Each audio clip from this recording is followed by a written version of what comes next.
বিসমিল্লাহির রহমানির রহিম। প্রিয় ছাত্রছাত্রী, আসসালামু আলাইকুম। আশা করি আল্লাহর রহমতে সবাই ভালো আছে। আমিও তোমাদের দোয়ায় আল্লাহর রহমতে ভালো আছি। আজকে আমরা যেটা করব সেটা হলো ভেক্টর অধ্যায়ের ক্রস গুণন যে সূত্র ছিল সেই সূত্রের সাহায্যে আরো দুইটা অঙ্ক করব, তারপরে আমরা চলে যাব ক্যালকুলাসে। তো আমরা আজকে একটা অঙ্ক করি। এখানে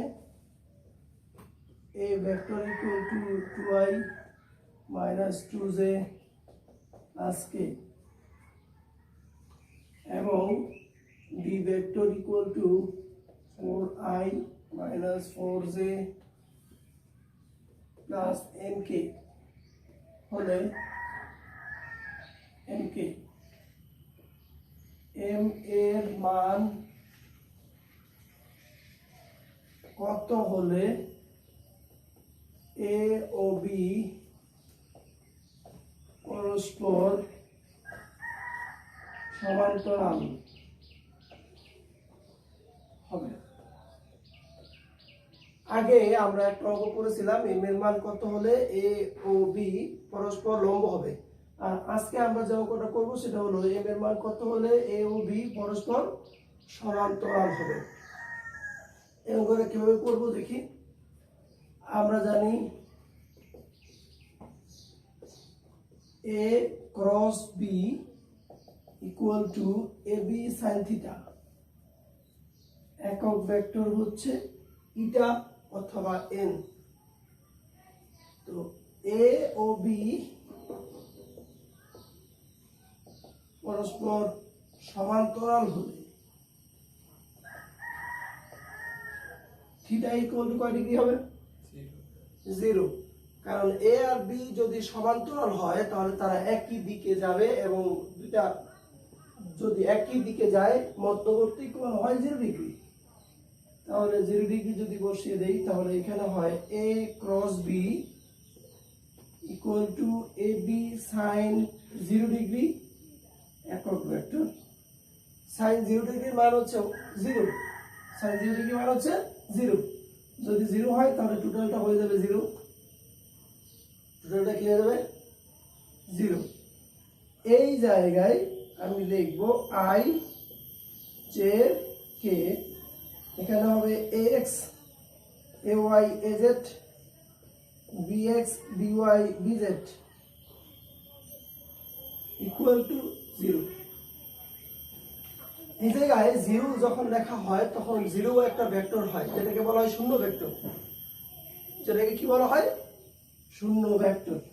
তো শূন্য ভেক্টরকে আমি এইভাবে দিতে পারি, একটা ভেক্টর চিহ্ন দিতে পারি, আর এই জায়গায় আমি মানগুলো বসিয়ে দেই i j k। এখানে ax এর মান হচ্ছে 2, y এর মান -2, az এর মান হচ্ছে 1, bx এর মান হলো 4, এটা হলো -4n ইকুয়াল টু 0।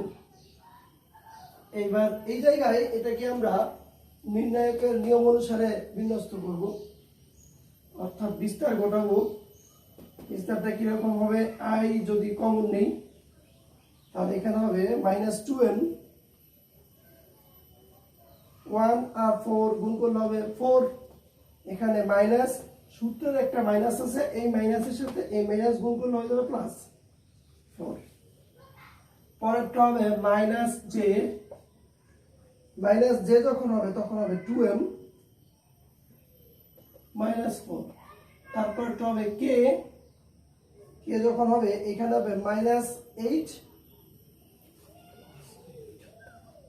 মাইনাস সূত্রের এখানে -8 হয়ে যাবে +8 ইকুয়াল টু 0।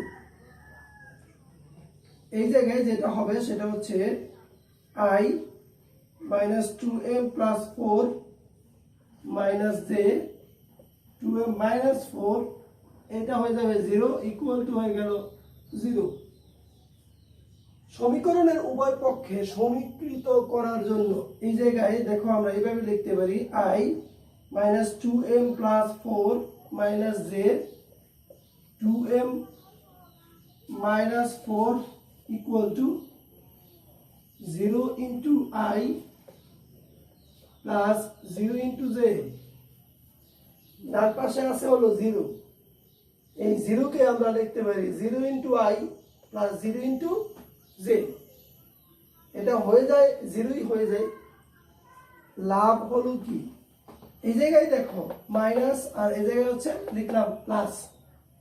তো আমি যদি এইটাকে প্লাস বানিয়ে দেই তাহলে এইটা হয়ে যাবে মাইনাস আর এটা হয়ে যাবে প্লাস। এখান থেকে যদি আমি মাইনাস কমন নেই, মাইনাস কমন নিলে এইটা হয়ে যাবে প্লাস আর এটা হয়ে যাবে মাইনাস। তো এই জায়গায় এখন দুই পাশ থেকে সমীকৃত করে মানে হচ্ছে এই আই এর সহগ এখানে আই এর সহগের সমান হবে, জে এর সহগ এখানে জে এর সহগের সমান হবে। তাহলে এখান থেকে লিখতে পারি -2m + 4 = 0, এই সহগ সমান হচ্ছে 0। আবার এই জায়গায় লিখতে পারি -2m + 4 = 0, এটা সমান কি লিখতে পারি 0। এখান থেকে পাওয়া যায় m এর মান হচ্ছে 2, এখান থেকে m এর মান 2। তাহলে আমরা দেখতে পাচ্ছি সুতরাং m = 2 হলে a ও b পরস্পর সমান্তরাল হবে। m এর মান 2 হলে a ও b পরস্পর সমান্তরাল হবে। তাহলে এই অঙ্কটা আমরা করতে পারবো। এই জায়গায় আবার একটু খেয়াল করি, যখন সমান্তরাল বলবে তখন আমরা ক্রস গুণন করব, আর যখন লম্ব বলবে তখন আমরা ডট গুণন করব। প্রশ্ন হলো কেন এরকম করব, কারণটা কি? খেয়াল করে দেখো, a ক্রস b সমান হলো a b sin থিটা, একক ভেক্টর, আর a ডট b সমান হলো a b cos থিটা। তো আমাদের টার্গেটটা হলো ডান পাশের অংশটাকে 0 করে দেওয়া। যদি ডান পাশের অংশটাকে 0 করে দিতে পারি তাহলে আমাদের অঙ্কটা সহজ হবে। আর এই কারণে তোমার যেটা খুশি সেটা ব্যবহার করো, আমার কোনো আপত্তি নেই। যদি পরস্পর লম্ব হয়, পরস্পর লম্ব হলে মধ্যবর্তী কোণ হবে 90 ডিগ্রি। তুমি যদি এটার মধ্যে 90 ডিগ্রি বসাও তাহলে ডান পক্ষ 0 হবে না। ডান পক্ষ কি 0 হবে?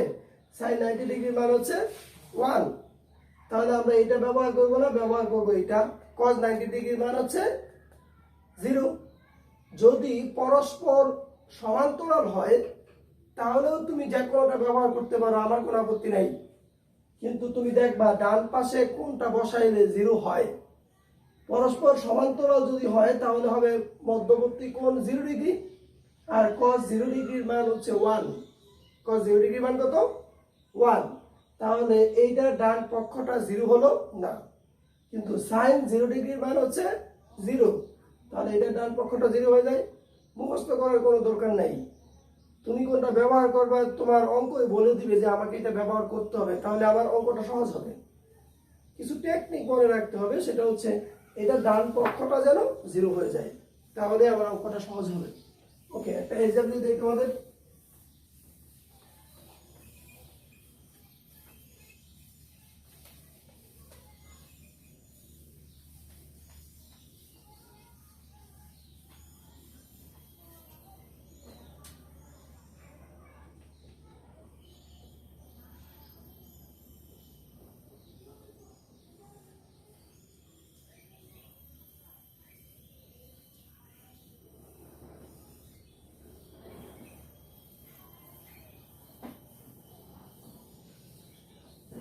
এখানে দেখো 3i - 4j + k এবং b vector = 6i - 8j - nk। m এর মান কত হলে a ও b ভেক্টর পরস্পর সমান্তরাল হবে? এই জায়গায় বের করব অবজেক্টিভের জন্য। অবজেক্টিভের জন্য এটা দেখি বলা যায় রেজাল্টটা কত হবে। এখানে 3, এখানে দেখো হয়ে গেল 6, তাহলে দ্বিগুণ। এই জায়গায় হলো 4, এই জায়গায় হয়ে গেল 8, এটাও দ্বিগুণ। তাহলে এটাও হবে কয় গুণ? দ্বিগুণ। তাহলে এখানে আছে 1, এখানে হবে 2, এখানে আছে 1, এখানে হবে 2। এইটার জন্য তোমরা যেভাবে করতে পারো সেটা হচ্ছে শর্টে যদি এরকম না মিলে, কিন্তু এই জায়গায় এম এর মান 2 হবে, এখানে আছে প্লাস, এখানে কি আছে মাইনাস, তাহলে এই জায়গায় হয়ে যাবে হচ্ছে -2, এম এর মান কি হয়ে যাবে -2। তোমরা যেভাবে করতে পারো সেটা হচ্ছে ax ay az bx by bz, এটা হচ্ছে bx by x, যদি এটা করি 6/3 equal to -m/1, 6/3 is equal to -m/1, তাহলে এখানে হয়ে যায় m এর মান -2। অর্থাৎ সূত্র যদি লিখতে চাও তাহলে bx by x equal to হবে by by ay equal to হবে bz by az, সমান্তরাল হওয়ার শর্ত। bx by x equal to by by ay is equal to bz by az, কেউ যদি x by bx equal to ay by by equal to az by bz লেখে কোনো সমস্যা নেই, একই জিনিস আসবে। তাহলে এই শর্তটা ব্যবহার করে আমরা সমান্তরালের ক্ষেত্রে মানটা বের করতে পারি সহজে। আর এটার দিকে তাকাইলে বোঝা যায় কত হবে মান। যাই হোক, তোমরা এই অঙ্কটা ডিটেলস করবা, শর্ট টেকনিক শিখবা পরে, এখন এই অঙ্কটা ডিটেলস করবা। যাই হোক, এইবার আমরা আরেকটা অঙ্ক করবো যেটা পরীক্ষায় তোমাদের আসে বা আসবে, খুবই গুরুত্বপূর্ণ অঙ্ক।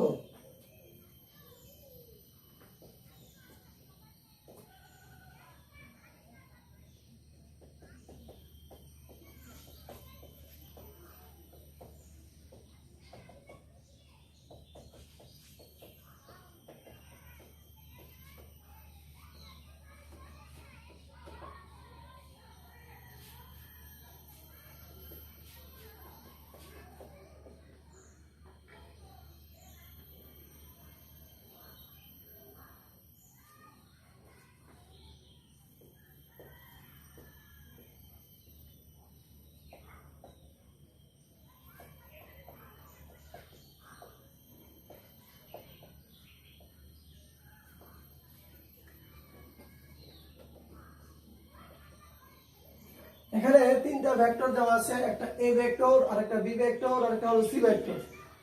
এইখানে দেখো একটা জায়গায় একটা দেওয়া আছে চলক m, এই m এর মানটা কত হলে a b ও c সমতলীয় হবে।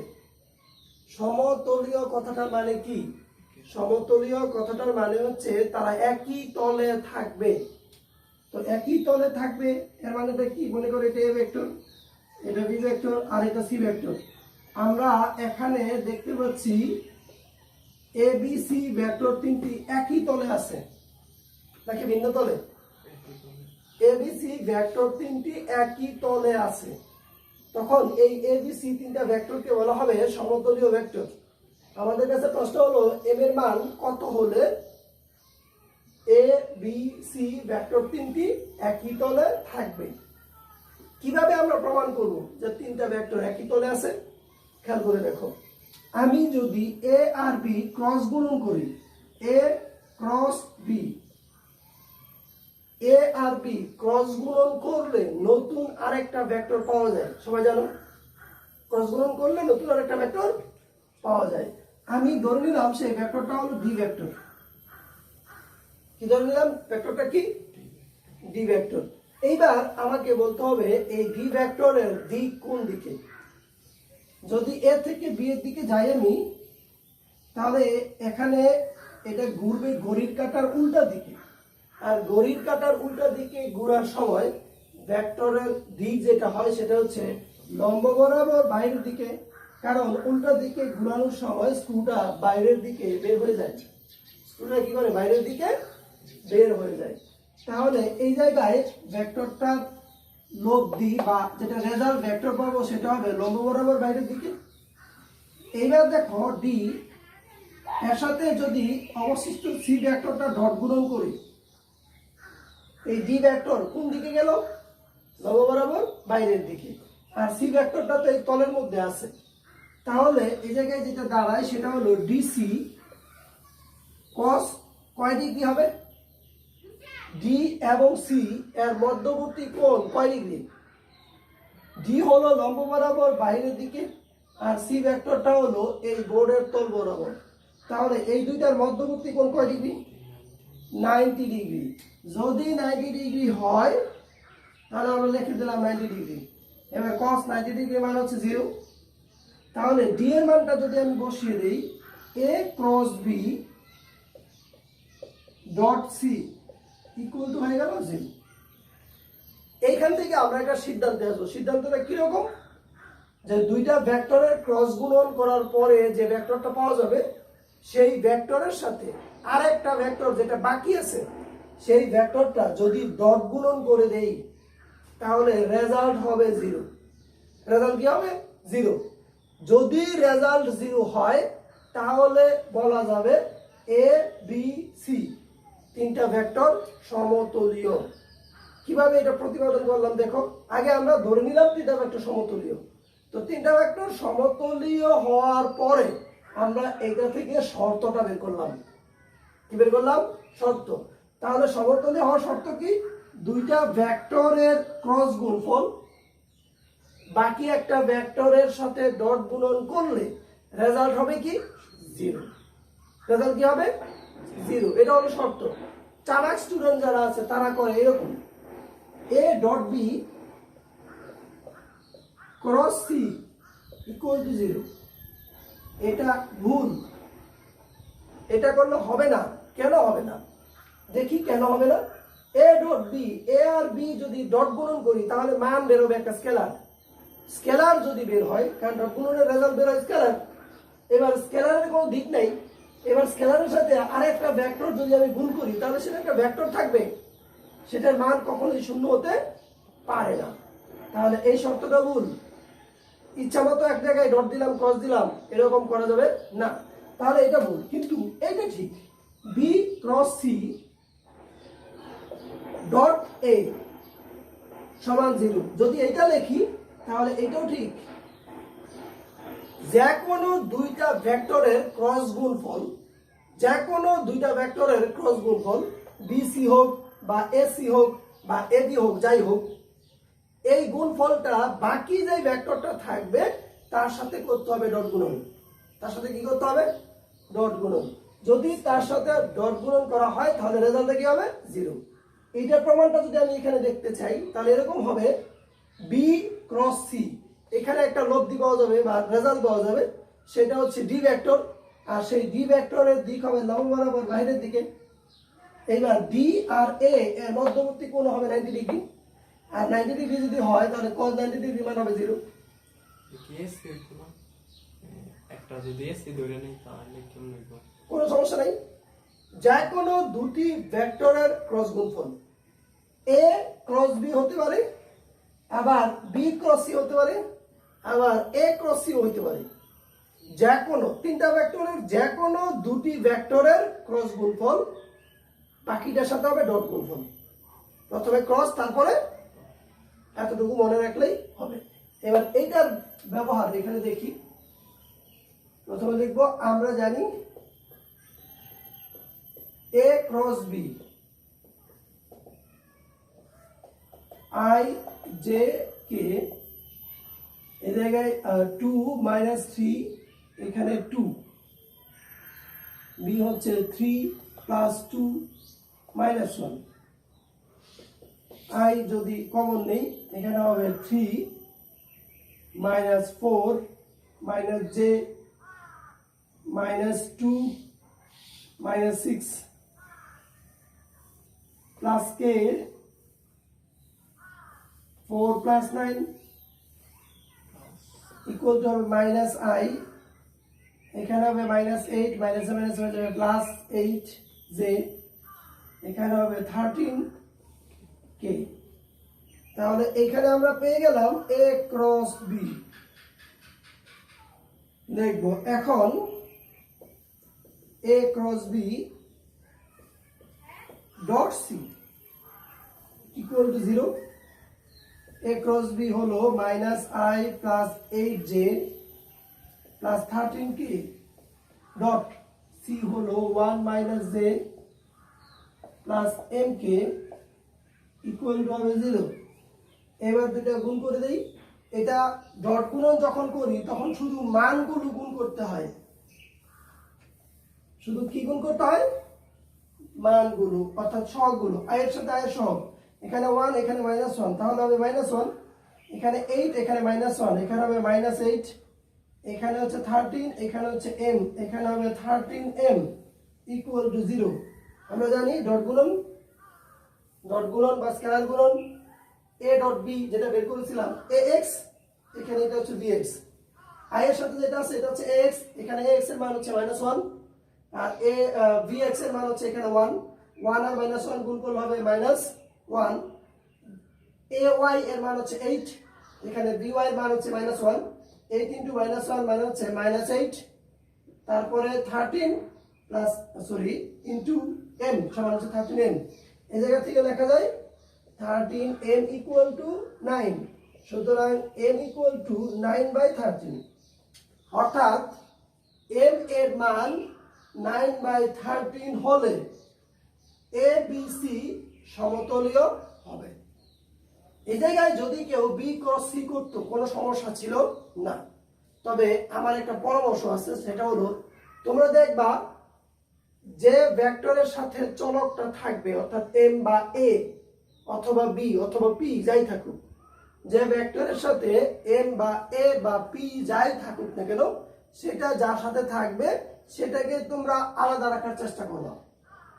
যার সাথে m থাকবে বা a থাকবে বা p থাকবে সেটা বাদ দিয়ে বাকি দুইটাকে ক্রস গুণন করবা। কেন বলেছি, কোনো সমস্যা নেই, যে কোনোটা করলেই হবে। এই জায়গায় এই রাশিটা হবে একটু ছোট, এই রাশিটা কি হবে একটু ছোট, আর m থাকলে রাশিটা একটু বড় হইতে পারে। এইবার যদি এরকম থাকে যে দুইটার মধ্যে চলক আছে a অথবা m অথবা p, তাহলে তুমি যে কোনো দুইটা নিয়ে করতে পারো, কোনো সমস্যা নাই। অঙ্ক একটু বড় বা একটু ছোট হবে, আর কিছুই না। তাহলে আশা করি এই অঙ্কটা তোমরা বুঝতে পেরেছো কিভাবে তিনটা ভেক্টর সমতলীয় হয়। এবার যদি বলে চারটা ভেক্টরের কথা, তাহলে তুমি কি করবা? মনে করো এই জায়গায় a b c d চারটা ভেক্টর আছে। যদি তোমার পরীক্ষা আসে এই চারটা ভেক্টর সমতলীয় কিনা যাচাই করো, তাহলে তুমি কি করবা? তাহলে তোমাকে এতক্ষণ আমি যেটা শিখিয়েছি সেটা হলো তিনটা সমতলীয় কিনা সেটা শিখিয়েছি। আর এই জায়গায় স্টুডেন্ট একটু চালাক হয়, তারা যেটা করে সেটা হচ্ছে এরকম, a ক্রস b বের করে, তারপরে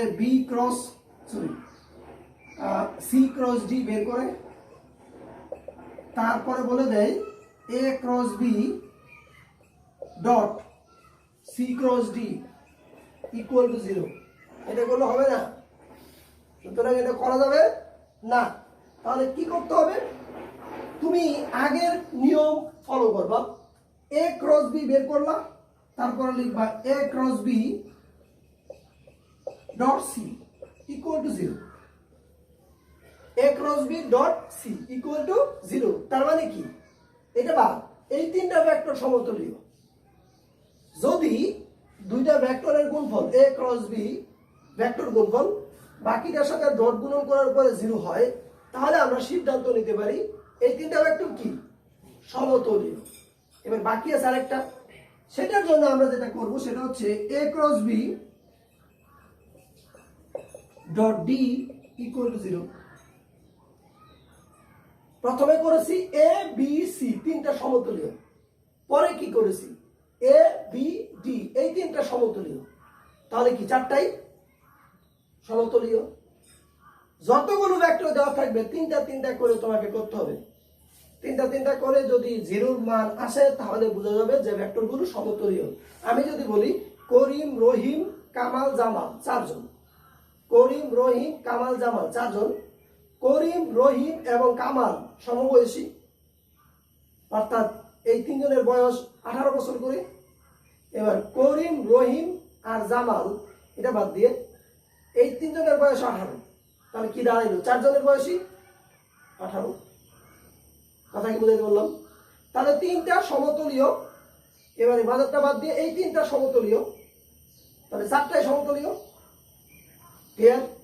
তাহলে তিনটা তিনটা করে করতে হবে, চালাকি করা যাবে না। ওকে, একটা এক্সাম্পল দিই।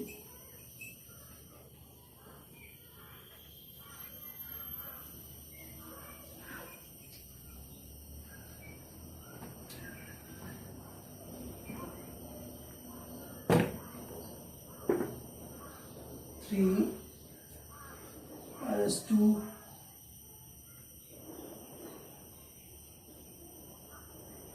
okay. A equal to 2i minus 3j plus 3k. B vector is equal to 3i plus 2j minus 2k.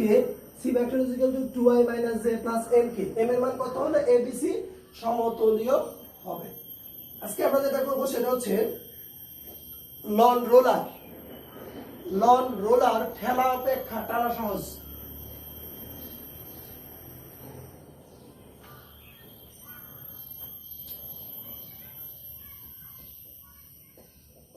Loan roller ঠেলা অপেক্ষা টানা সহজ ব্যাখ্যা করি। 2 নম্বরের প্রশ্ন হয় এটা, লন রোলার ঠেলা অপেক্ষা টানা সহজ। ওকে, প্রথমে আমাদের যেটা জানতে হবে সেটা হলো লন রোলার কি। তোমরা লন রোলার দেখেছো কিনা? লন রোলার কি আগে জানতে হবে। রোলার কি? রোলার হলো রাস্তার মধ্যে যে পিচ দেওয়া হয়, পিচ সমান করার জন্য যে বড় লোহার ভারী একটা যন্ত্র ব্যবহার করা হয় সেটাকে বলা হয় রোলার, যেটা দিয়ে পিচ সমান করা হয়। এইবার রাস্তার পিচ বাদ দিয়ে যদি ক্রিকেট খেলার পিচের দিকে তোমরা তাকাও, ক্রিকেট খেলার পিচ ঠিক করার জন্য একটা যন্ত্র ব্যবহার করা হয় লোহার, যেটা হলো ধাক্কা দিয়ে সামনে নিয়ে যাওয়া হয় আবার টেনে টেনে পিছনে নিয়ে আসা হয়, সেটা হচ্ছে লন রোলার, যেটা মানুষ ধাক্কা দিয়ে দিয়ে নিয়ে যায় অথবা টেনে নিয়ে আসে। এটার কাজ কি? এটার কাজ হলো মাটি সমান করা, আর কোনো কাজ নেই। মাটি কি করা? সমান করা। তাহলে এইটা যদি একটা রোলার হিসেবে আমরা দেখি, এইটা মাটির উপর দিয়ে যাওয়ার সময় নিচে যে মাটিটা পড়বে সেই মাটিটা সমান হয়ে যাবে। সেটা কি হয়ে যাবে? রুটি যে আমরা বেরি, রুটি যে তৈরি করি আমরা, এরকম একটা গোল কি বলে বেলুন, সেটা দিয়ে এইভাবে সমান করে চ্যাপটা করা হয় রুটি। যাই হোক, এই জায়গায় অনেক ভারী, এটা কিন্তু লোহার তৈরি, এটা না, এটা তো একটা বোতল নিলাম আমি কাচের বোঝানোর জন্য। তো এইটা হচ্ছে লোহার তৈরি, এটা অনেক ভারী, এটাকে সামনে পিছনে নিয়ে গেলে মাটি সমান হয়।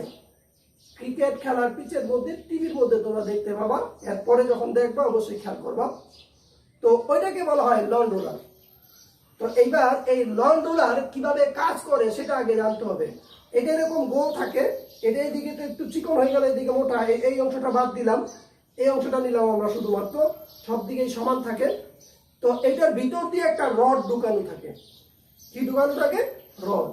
এই রডের দুই প্রান্তে আবার আলগা করে লোহার পাত লাগানো থাকে, সেই পাতের মধ্যে একটা হাতল লাগানো থাকে, এরকম সেই পাতের মধ্যে একটা হাতল লাগানো থাকে।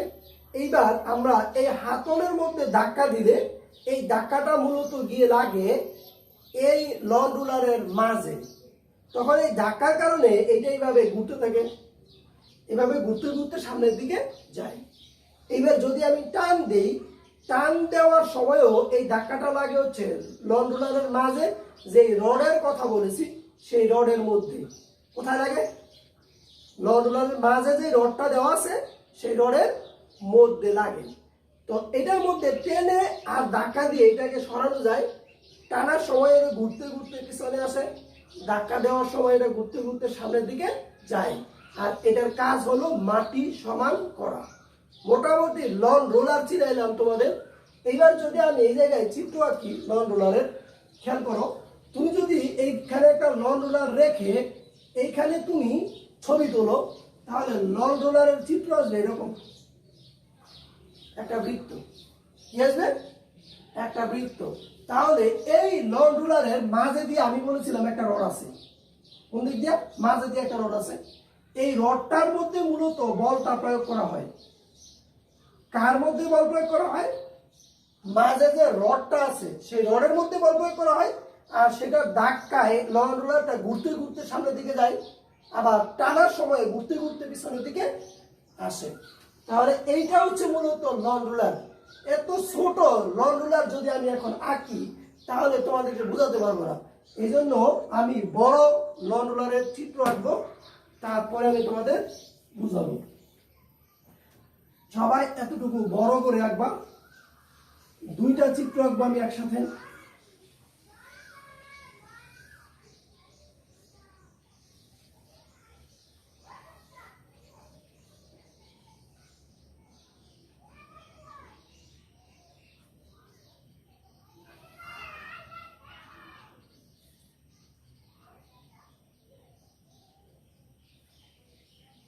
খেয়াল করবো সবাই, আমি দুইটা চিত্র কেন এঁকেছি, এটা হলো ঠেলার ক্ষেত্রে, আর এটা হলো টানার ক্ষেত্রে।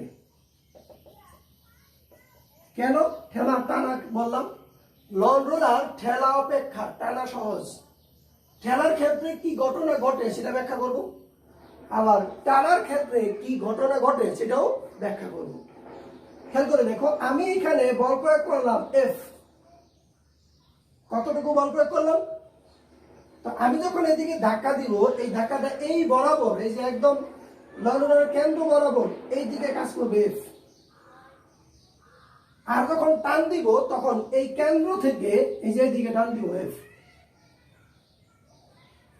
ধাক্কা দেওয়ার সময় মনে করো আমি এইখানে ধাক্কা দিব, তো ধাক্কা দেওয়ার সময় আনুভূমিকের সাথে আমার হাতল যেটার মধ্যে ধরে আমি ধাক্কা দেই, সেই হাতলের অন্তর্ভুক্ত কোণ আছে একটা, সেই কোণটাকে আমি ধরে নিলাম এই জায়গায় থিটা। এইখানে ধাক্কা দেওয়ার সময় যদি থিটা কোণ থাকে, আমি টানার সময় দিলাম থিটা কোণ। এই কোণটি দিলাম। এইখানে যদি আমি এফ বল দেই, এইখানেও আমি বল দিলাম এফ। ধাক্কা দেওয়ার সময় বল দিয়েছি এফ, টানার সময় আমি বল দিয়েছি এফ। কারণ আপত্তি আছে? এবার যখন আমি এইভাবে টানবো অথবা ধাক্কা দিব, তখন ভেক্টর বিভাজনের নিয়ম অনুসারে আমরা দেখেছিলাম এই জায়গায় এই বলটা যদি এফ হয়, তাহলে এই বরাবর একটা উপাংশ কার্যকর, সেটা কি? F cos theta. মনে আছে? যেখানে থিটা হয় তার আনুভূমিক উপাংশ হচ্ছে এফ কস থিটা। তাহলে এই বরাবর কি হবে? F sine theta. এইবার এই বলটা এইদিকে ধাক্কা দিচ্ছি, এটা যদি এফ হয়, এই কোণটা যদি থিটা হয়, তাহলে এই কোণটা হবে থিটা। এই বলটা হবে এফ কস থিটা, আর আরেকটা হবে নিচে, এটা হবে এফ সাইন থিটা। স্টুডেন্টরা আমাকে প্রশ্ন করে, স্যার ইচ্ছা মতো একবার উপরে দিলেন আরেকবার নিচে দিলেন, আপনার যা ইচ্ছা তাই করবেন, এটা তো হয় না। আমিও বিশ্বাস করি তাই, এটা হয় না। তাহলে কি করতে হবে? এই জায়গায় যদি আমি এ ভেক্টর দেই আর এই জায়গায় যদি থিটা দেই, তাহলে এখানে হবে এ কস থিটা আর এই জায়গায় হবে এ সাইন থিটা হবে। খেয়াল করে দেখবা, এই ভেক্টরটা দুই ভাগে ভাগ হয়, এই ভেক্টরের দুই পাশে। এই এটা দুই ভাগে ভাগ হয়, এই এর দুই পাশে। একই পাশে দুটো উপাংশ কখনোই থাকতে পারে না। তাহলে এইটা যদি এফ হয়, এর একটা উপাংশ যদি এই পাশে হয়, তাহলে আরেকটা উপাংশ এই পাশে। একটা উপাংশ এই পাশে হলে আরেকটা কি হবে? এই পাশে। একটা এখানে আরেকটা এখানে আমি দেখতে পাবো, দুটো একই পাশে হয়ে যাবে। একইভাবে যদি এই বলটা হয়, এই বলের একটা উপাংশ যদি এটা হয়, আরেকটা উপরে, এটা নিচে রাখার কোনো সুযোগ নাই। আছে কি? নাই। এইবার আরেকটা জিনিস খেয়াল করো তোমরা, এখানে যে নন রুলারটা ছিল তার একটা ভর ছিল, ধরলাম তার ভর হলো এম। আর যদি অভিকর্ষ ত্বরণ জি হয়, তাহলে তার ওজনটা হবে এম জি। এই ওজন মানে হচ্ছে একটা বল। ওজন মানে কি? এক ধরনের বল। একইভাবে এই রুলারের ক্ষেত্রে, রুলারটা আমরা একটাই নিয়েছি, দুইটা চিত্রের মাধ্যমে ব্যাখ্যা করতেছি। তাহলে লন রুলারের এই জায়গায় এম হচ্ছে ভর আর জি হচ্ছে অভিকর্ষ ত্বরণ। তাহলে ওজন হয়ে গেল এম জি। ওজন কি হয়ে গেল? M G. এইবার দুইটা চিত্রের দিকে একটু তাকাও। এটার ক্ষেত্রে নিচের দিকে ওজন এম জি কার্যকর, আবার এখানে যে বলটা দেওয়া ছিল সেই বলের একটা উপাংশ এই জায়গায় কার্যকর। তাহলে নিচের দিকে মোট বল বেড়ে গেল নাকি কমে গেল? বেড়ে যাবে। তাহলে এই জায়গায় হচ্ছে W1 = mg plus f sin θ। W1 এখানে মোট ওজন হলো W1, এটা হচ্ছে mg, এর সাথে আর f sin θ কি হয়ে গেল? যোগ হয়ে গেল। কিন্তু এই জায়গায় কি হবে? W2 = এমজি নিচের দিকে, কিন্তু এফ সাইন থিটা কোন দিকে? তাহলে এই জায়গায় এমজি থেকে এফ সাইন থিটাটা বাদ হয়ে যাবে। আমরা এই জায়গা থেকে দেখতে পাচ্ছি যে ঠেলার ক্ষেত্রে লং রুলারের ওজন আগে এমজি ছিল, তার সাথে আরো একটু যোগ হয়েছে, তার মানে ওজন বেড়ে গেছে। আর টানার ক্ষেত্রে এমজি ছিল, তার থেকে ওজন একটু কি হয়ে গেল? কমে গেল। তাহলে আমরা এখানে দেখতে পাচ্ছি W1 greater than W2, W1 greater than, তার মানে ঠেলার ক্ষেত্রে ওজন হয় বেশি, টানার ক্ষেত্রে ওজন হয় কম। তোমরা সবাই জানো ওজন যার বেশি তাকে সরানো কঠিন, ওজন যার কম তাকে সরানো সহজ। তাহলে ঠেলার ক্ষেত্রে যেহেতু ওজন আপেক্ষিক ওজন বেড়ে যায়, তাই ঠেলার ক্ষেত্রে কঠিন হয়, আর টানাটা কি হয়? সহজ হয়। এটা শুধু লং রুলারের ক্ষেত্রে প্রযোজ্য না, ঘোড়ার গাড়ি টানার ক্ষেত্রেও এই অংশটা কার্যকর। তুমি যদি ঠেলা গাড়ি ধাক্কা দাও তাহলে এই অংশটা কার্যকর। পৃথিবীতে যত বস্তু আছে ঠেলে ঠেলে নিয়ে যাওয়া যায়, সেই জায়গায় এই সূত্র কার্যকর হবে। আর যেখানে তুমি টান কাজে লাগাবা আনুভূমিকের সাথে, সেই জায়গায় তুমি এই সূত্র কাজে লাগাবা। আর এই কারণে লং রুলার ঠেলা অপেক্ষা টানা সহজ। খুব ভালোভাবে বুঝে শুনে যদি করতে পারো তাহলে সহজ, আর যদি মুখস্থ টাইপের করো তাহলে কঠিন। কতটা কঠিন তুমি নিজেই বুঝতে পারবা। আমি জানি এটা সহজ, তুমিও আমার সাথে একমত হবা যদি বুঝতে পারো। আর বুঝতে না পারলে কিন্তু যাবে না। বারবার দেখবা ঘটনাটা কি ব্যাখ্যা করেছি আমি।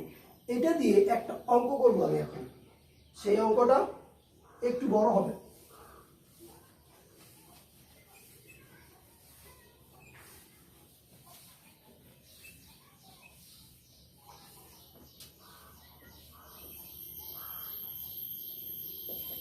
20 কেজি ভরের একটি বস্তুর উপর আনুভূমিকের সাথে 30 ডিগ্রি কোণে 100 নিউটন বল প্রয়োগে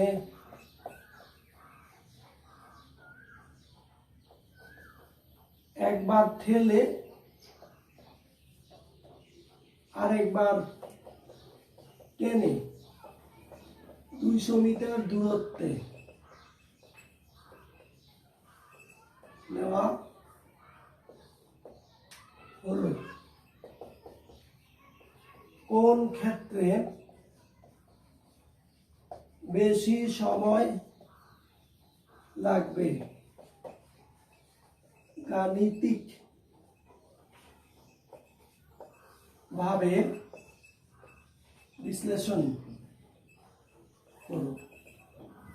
এখানে প্রশ্নটা দেখো কি বলেছে। এখানে একটা বস্তু কয় কেজি বলেন? 20 কেজি। 20 কেজি ভরের একটি বস্তুর উপর আনুভূমিকের সাথে কয় ডিগ্রি কোণে বল প্রয়োগ করবা? 30 ডিগ্রি কোণে। 30 ডিগ্রি কোণে বল প্রয়োগ করবা কয় নিউটন? 100 নিউটন। বল প্রয়োগে একবার ধাক্কা দিয়ে নিয়ে যাবা আর একবার টেনে টেনে নিয়ে যাবা, দুইবারই 200 মিটার দূরত্ব নিয়ে যাবা। তো টেনে নেওয়ার ক্ষেত্রে সময় বেশি লাগবে নাকি ধাক্কা দিয়ে নিয়ে যাওয়ার সময় বেশি লাগবে, সেটা আমাকে বের করতে হবে। তোমরা সবাই বুঝে গেছো যে কোন ক্ষেত্রে সময় বেশি লাগবে। অবশ্যই ঠেলে নিয়ে যাওয়ার ক্ষেত্রে সময় বেশি লাগবে।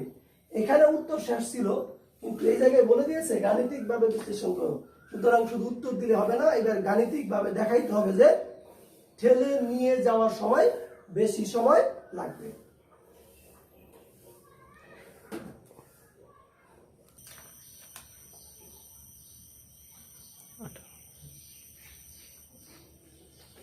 তাহলে আমরা এই অঙ্কটা এখন করব।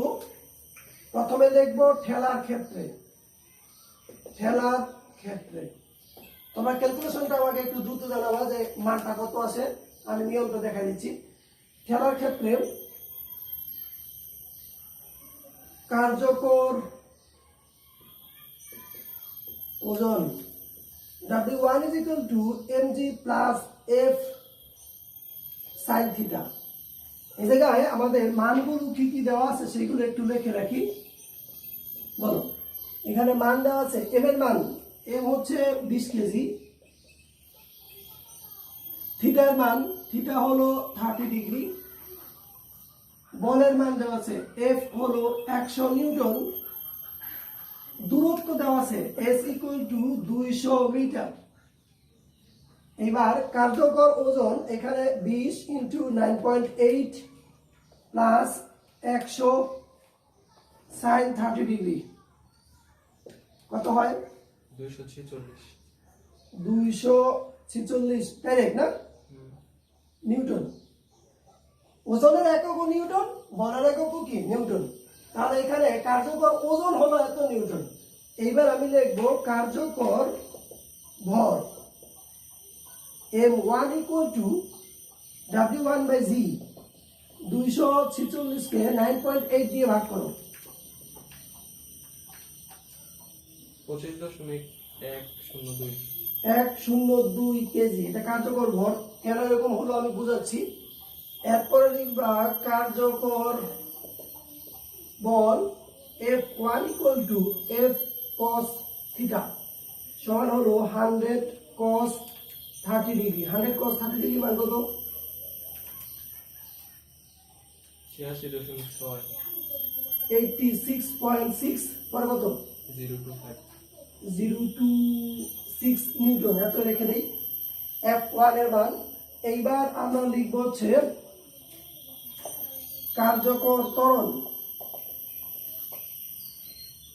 A1 equal to F1 by A1। এই জায়গায় F1 এর মান হলো 86.6 divided by 25.102। 3.45। 3.45 metre per second square. এইবার লিখব আমরা জানি S equal to V naught T plus half A T square। এখানে দিব 1, এখানে 1, এখানে 1। এবার S এর জায়গায় হচ্ছে 200। এখানে তোমাদের বলা আছে 20 কেজি ভরের একটি বস্তুর উপর আরোহণের সাথে, তাহলে এই বস্তুটা নিশ্চয়ই স্থির ছিল। যদি স্থির বলে দেওয়া নাও থাকে তাহলে বুঝতে হবে একটা বস্তু এক জায়গা থেকে আরেক জায়গায় নিয়ে যাওয়ার সময় এই বস্তুটা আগেই গতিশীল থাকে না। আর এই জায়গায় আদি বেগের মান হবে 0 plus half into 3.45 into T1 square. এই জায়গায় যেটা লিখবো সেটা হলো 200 কে 2 দিয়ে গুণ করো, 400। 3.45 দিয়ে ভাগ করো।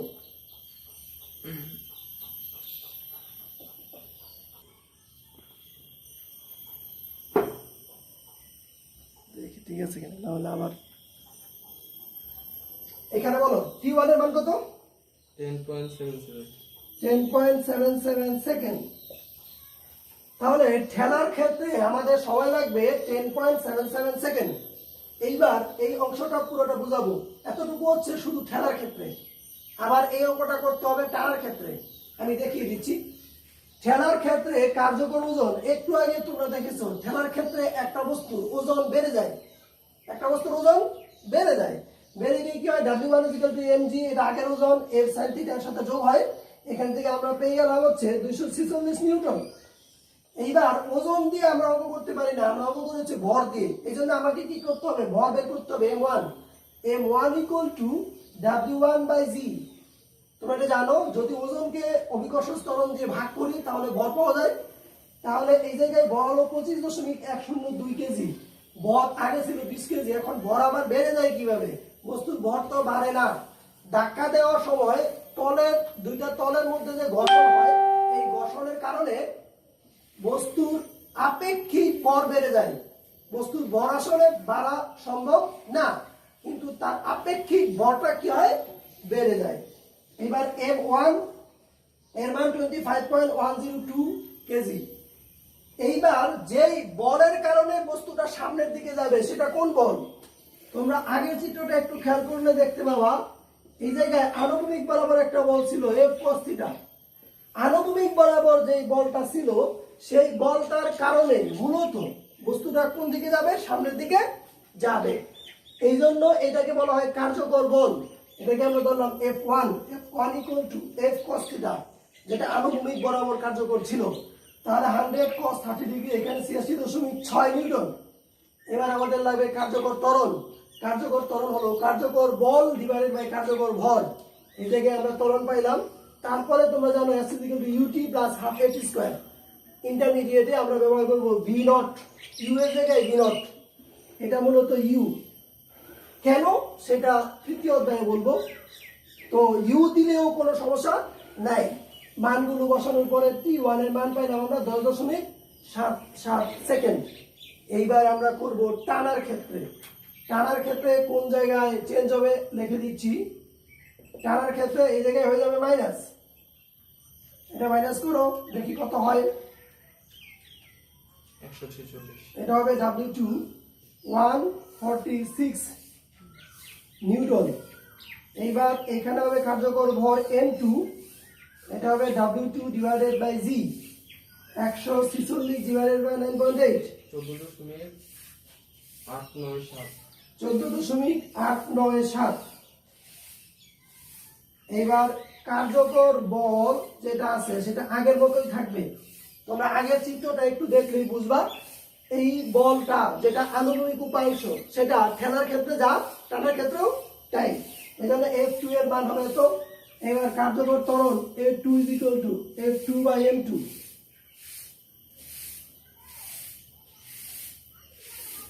এটা 86 নিচে হবে 14.897। বলো কত হয়? 86.6 divided by 14.897। 5.813 metre per second square. এবার এই মানটা আমরা এই জায়গায় বসিয়ে দিব 5.813। তুমি যেটা করবা সেটা হচ্ছে 400 কে 5.813 দিয়ে ভাগ করো। এই জায়গায় হবে 2, এই জায়গায় হবে 2, এইটাও হবে 2। 68.81